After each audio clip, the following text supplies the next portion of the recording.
Fish amino acid അങ്ങനെ ഒരു ജൈവവളത്തിനെ പറ്റി കേട്ടിട്ടുണ്ടോ?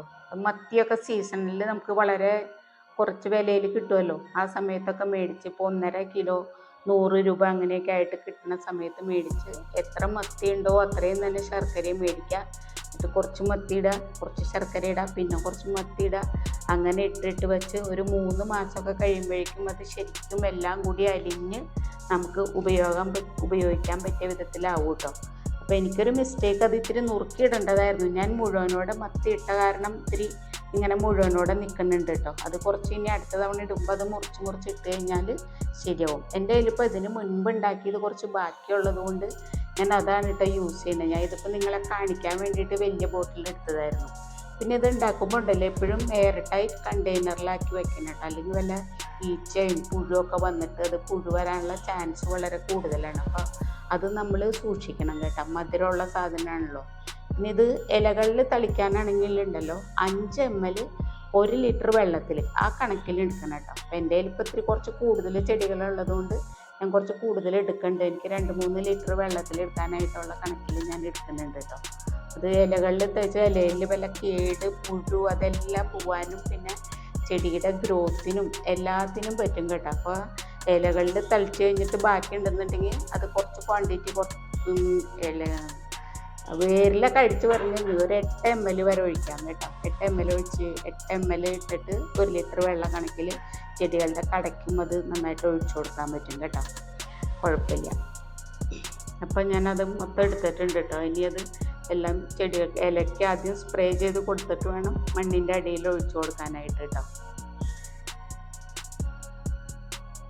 അപ്പോൾ നമ്മൾ ഈ പച്ചക്കറിക്കായാലും ചെടികൾക്കായാലും രാസവളങ്ങൾ ഉപയോഗിക്കാതെ ഈ ജൈവവളമായിട്ടുള്ളത് എടുത്തു കഴിഞ്ഞാൽ നമ്മുടെ ഹെൽത്തിനും നല്ലതാണ്, ചെടികൾക്കും ഏറെ നല്ലതാണ്. ഇത് ഉപയോഗിച്ച് കഴിഞ്ഞാൽ ഒരു 15 ദിവസത്തിൽ അതിൻ്റെ വ്യത്യാസം ചെടികളുടെ ഗ്രോത്തും പിന്നെ പൂക്കൾ ഉണ്ടാവുന്ന ടൈമാണെന്നുണ്ടെങ്കിൽ പൂക്കളൊക്കെ നമുക്കത് ശരിക്കത് കാണാൻ പറ്റും കേട്ടോ. ഞാൻ സാധാരണയായിട്ട് രാസവളങ്ങളൊന്നും തന്നെ ഉപയോഗിക്കാറില്ല കേട്ടോ. അങ്ങനെയുള്ള ജൈവവളങ്ങളൊക്കെ ഉപയോഗിക്കാറുള്ളൂ. അപ്പം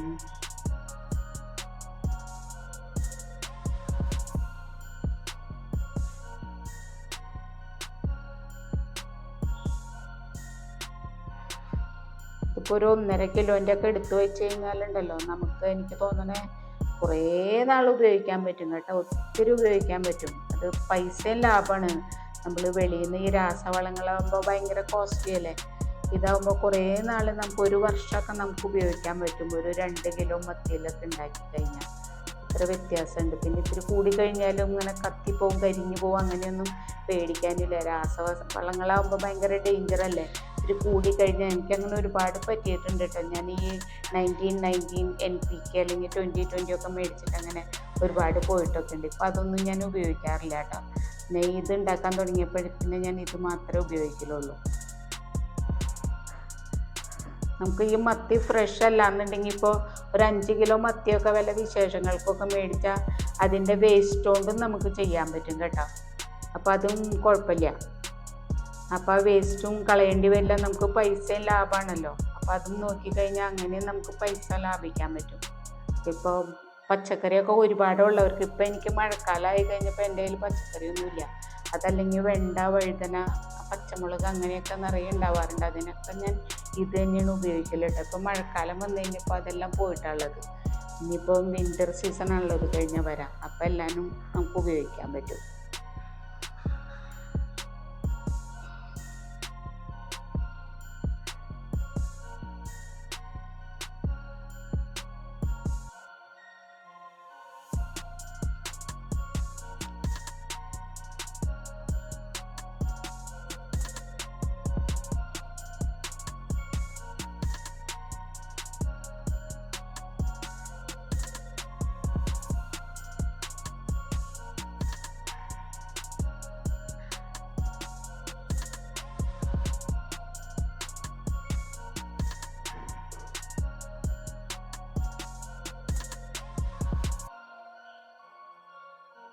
ഇനിയിപ്പോൾ ഈ മഴക്കാലം കഴിഞ്ഞ് കഴിഞ്ഞിട്ട് മഴക്കാലത്തും ഇങ്ങനെ പൂവുണ്ടായത് കണ്ട കാക്കാത്തി പൂന്ന് അങ്ങാണ്ട് ഒരു പേര് പറയില്ലേ.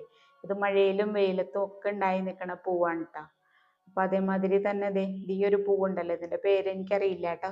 ഇത് നിറയെ പൂവുണ്ടാവും. വളരെ നല്ല ചെടിയാട്ടോ.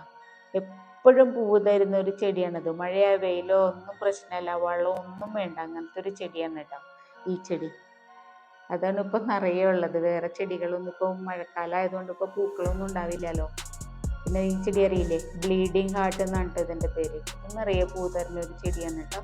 എപ്പോഴും പൂവുണ്ടാവും, 12 മാസവും പൂവുണ്ടാവുന്ന ഒരു ചെടിയാണ് കേട്ടോ.